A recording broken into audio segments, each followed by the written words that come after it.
Hey y'all, it's me again. It's gonna be my last video of today. I'm gonna stop bothering y'all.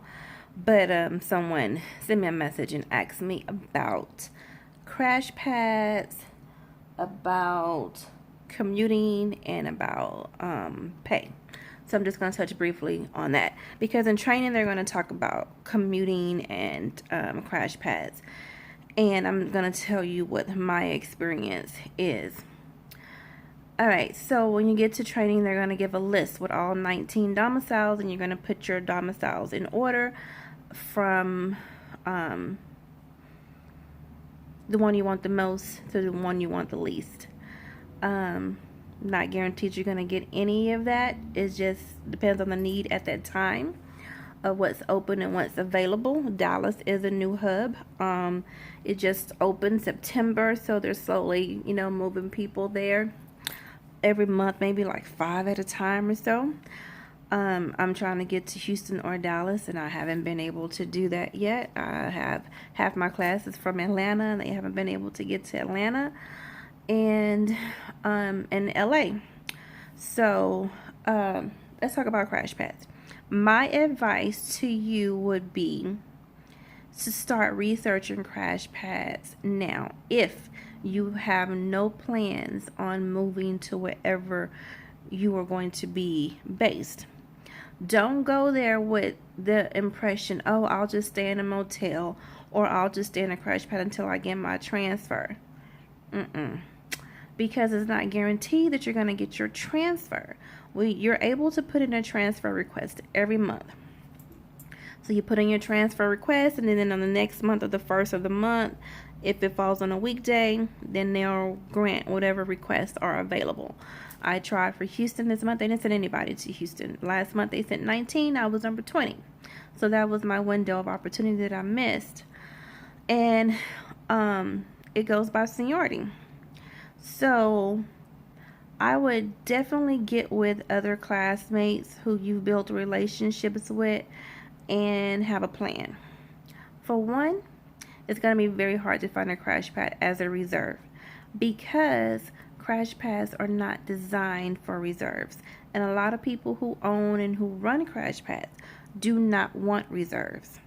And my thing was, why not? We need them the most because we're sitting the most. And that's why they don't want reserves, because they're not making any money. You may pay $200 to $300 to $375 a month for a crash pad, depending on what type of crash pad it is, where it's located, or what it has to offer, the amenities. So like I'm in a hotel crash pad, and it's $200 a month, and I absolutely hate it. But it's $200 a month, and I can afford it, but I absolutely hate it. There's been times where I've gotten off trips midnight or later and went to my crash pad and didn't have a bed to sleep in because it was overcrowded because there was 12 other women there. It just so happens that the person who's running my crash pad is just, from my opinion, it's just all about the money and all about getting the bodies in there, and don't care if you come there or not and you don't have a place to lay your head. But it's convenient. It has 24-hour shuttle on demand. Has a gym, which I don't use. It has a free washer and dryer, 2 computers you can use, and I have a drawer and a little cabinet space for some food and leave some clothes or whatever behind. Other crash pads that are nicer and better I've found, but they're further out, and I don't have my car in Chicago, and I don't want to ride the train. So you have to walk 1, 2, 3, 4 blocks from your crash pad to the train, which they call the blue line. And it may be, depending on where your crash pad is, it could be 30, 45-minute train ride. Sometimes the train stops running. Sometimes it's not working right. Sometimes there's fights on it. I'm not doing no train. I'm from Texas. I don't know shit about no trains. I'm not getting on no trains and ride no damn where. I'm gonna stick my ass where I'm at and ride on the shuttle and just deal with it. But that's just me. I know classmates that have, crash pads that they absolutely love, but we all struggled finding the right crash pad that took reserves. So when you're calling around, you're going to get a lot of no's because you are on reserve, meaning you're going to be needing that bed for at least, could be 5 to 6 days in a row. Whereas a commuter, someone that holds a line, may only need the bed for 2 nights in a week because she knows her schedule way in advance. So say her schedule starts on a Tuesday. She might come in on Monday night, just need the Crashpad Monday night, and then she finishes on Saturday. Say she finishes Saturday 9 o'clock in the morning, then she probably gonna go home. So she only was there for 1 night. Whereas me, I'm on reserve. I've been there every night because this month my schedule is shitty. So I'm on a 3-day now. So I was at the Crashpad last night. I'm gone for 3 days. I'll come in Wednesday. I'll be at the Crashpad Wednesday. I'll be at the Crashpad all day Thursday. I picked up a trip so that I won't have to sleep in the Crashpad. I'll sleep in a hotel. My trip starts at 8 o'clock Thursday night. I'll be back like 8 o'clock Friday morning. I'll be at the Crashpad all day Friday. They already put 3 trips on my schedule for Saturday. So then I have Saturday, Sunday, Monday that I won't be at the Crashpad because I have trips on my schedule in advance. But they don't always do that. They don't always put trips on your schedule in advance, so you don't always know if you have a trip. Sometimes you're just on call. There's 2 on calls for SkyWest, 4 a.m. to 4 p. or 9 a.m. to 9 p. Your first month, you don't get to choose or bid for your AM or PM. Once you finish your IOE and you pass, you go home for a couple days, then next thing you know, you have a schedule. They put you on the schedule, and then that's when you know you need to get your butt back to wherever your base is because you're getting ready to start work. And it's either going to say AM or PM, and you can't do nothing about it. If you finish your IOE before the 10th of every month, then you can possibly get online and bid, but you're not going to know how, for if you want AM or PM and what days you want off for the next month. I bid AM shift for this month and I didn't get it. It varies. So that's how Crashpads work. It's not meant for you to live there. It's not meant for you to stay there. It's not meant for you to nest there. It's meant for you to come, to have a place to rest or to sleep until you go to work. And then when you're off, it's meant for you to go home, wherever home is. Now that's where the commuting part comes in. SkyWest does not allow flight attendants to commute for the first year because you can get in a lot of trouble by missing your flights. You have to start in your trips wherever your home base is, and it's not always guaranteed. I've been flying 5 months now, and there's several of my classmates who are already on their warnings because they've been trying to commute and not always been able to get back to Chicago when you're supposed to, because you don't know what the flights are going to look like. For instance, I went home, I had 5 days off. I looked at the trips the night before. Now, I opted in for my American, my Delta, and my United benefits. So I'll go in and I'll look at the trips on all 3 of those carriers because that's what flies out of IAH. Look at the trips, look at the flight loads, see how many passengers, see how many standbys, which is us, we fly standby, are on there to try to determine how early or how late I can leave. Then I have to look at the weather. What is the weather like in Chicago? What is the weather like in Houston that could possibly, interfere with me getting home, because they would shut down the airport in a minute and your ass would be stuck.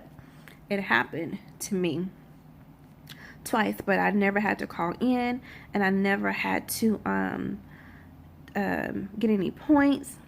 I never had to use any emergency days because I always managed to make it, but it was hard. So it's hard for me to fly on United coming out of Houston, because before United was just United, it was Continental. and Continental flight attendants in the corporate office was in Houston. Then when they merged, the corporate office is now in Chicago. So a lot of the corporate people and a lot of those flight attendants who were with Continental now commute to Chicago. So it's hard for me to get to Houston. Even though there's a flight every hour from Chicago to Houston, every hour, there's always 30, 40, 50 pass riders trying to get on any of those. And when you don't get on the first one, then you roll over to the second, and you roll over to the third. It's so hard. I get home mostly on American. That's what I do. But American's last flight out is like 7 something. So if I'm on the 9 a.m. to 9 p.m. shift, I'm going to miss that flight because I'm 9 a.m. to 9 p.m. There's no flights going out. I have gotten home on Frontier, and I almost brought a Spirit home, but I didn't get released in time. My flight was on Spirit was leaving at 7:30. I was on call. They were supposed to release me at 7 p.m. and then they ended up calling me to go to New York. So, that was my other option, because we have what we call jump seat agreements with several other airlines, and you can go get on any of their planes. If, so Spirit, Southwest, Frontier, JetBlue, Hawaiian, whoever. So you have options, but it's not easy. You have to do a lot of research, and you can't say, oh, they have 5 flights. I'm going to take the last flight out of the day. It's 35 empty seats. That happened to me. I had 37 empty seats on the plane. I looked at it an hour before I left. I looked at it a day before. I looked at it that morning. I'm on the way to the airport. I get an alert that the flight was canceled. So, and that was the last flight out. And I end up having to take some random flight out of Houston, end up flying to Philadelphia to try to catch a flight out of Philly to Chicago. Couldn't get on that flight. Ended up having to take Frontier to Denver, and then Denver to Chicago. So that was a lot of flying. So that's why they don't want us to commute.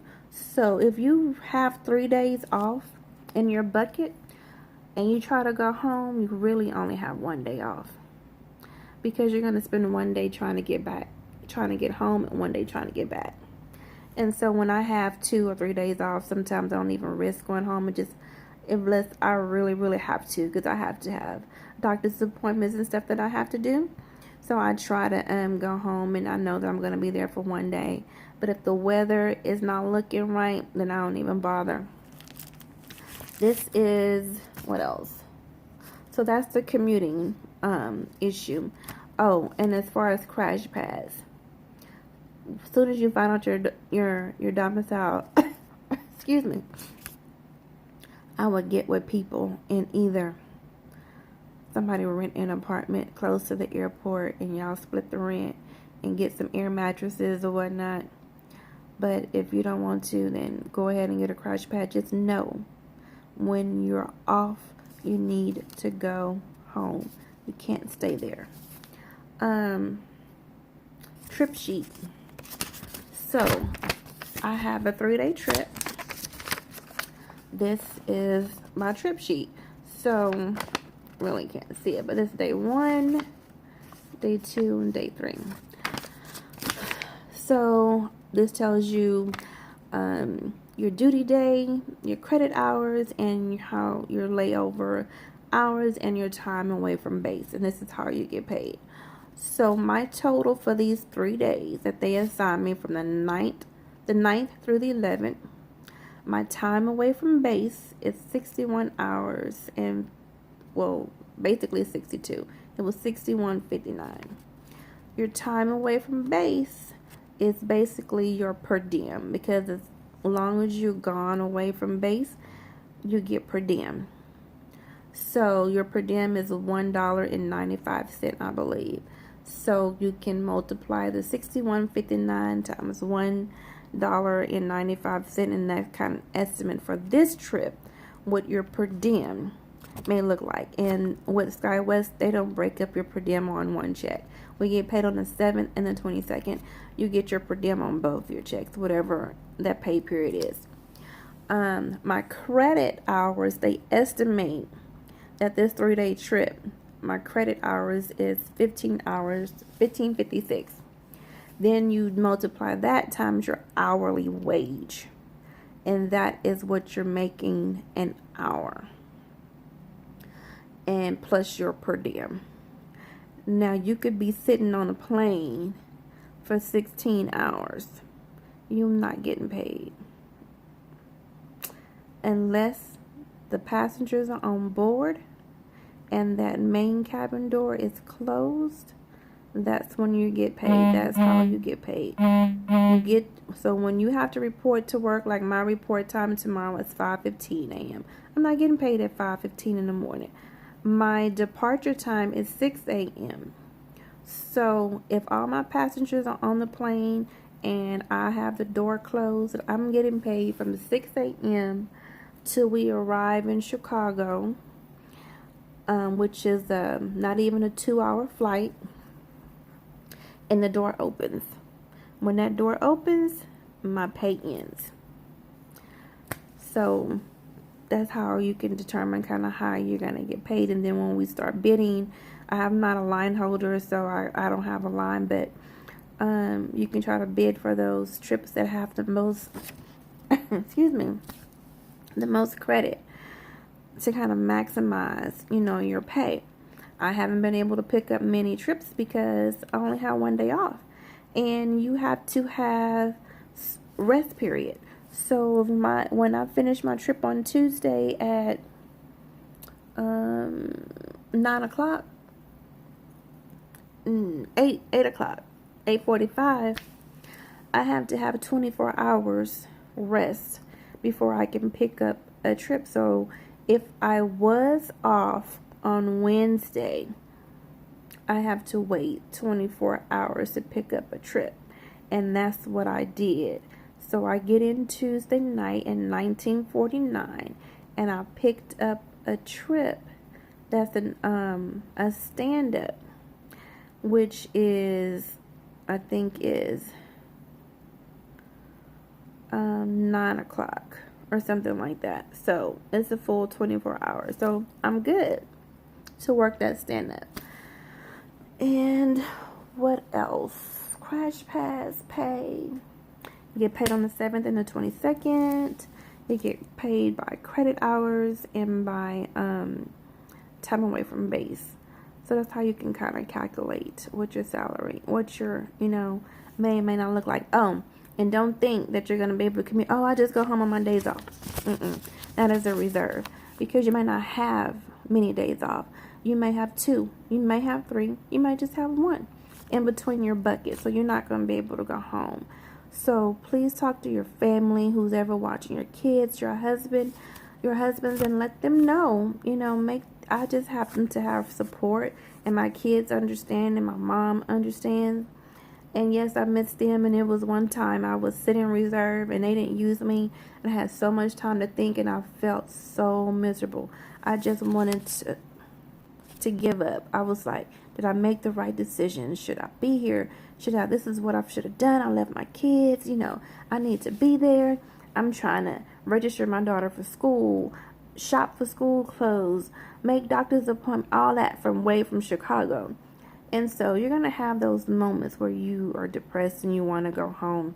So please make sure you have some support from somebody, because you're definitely going to need it.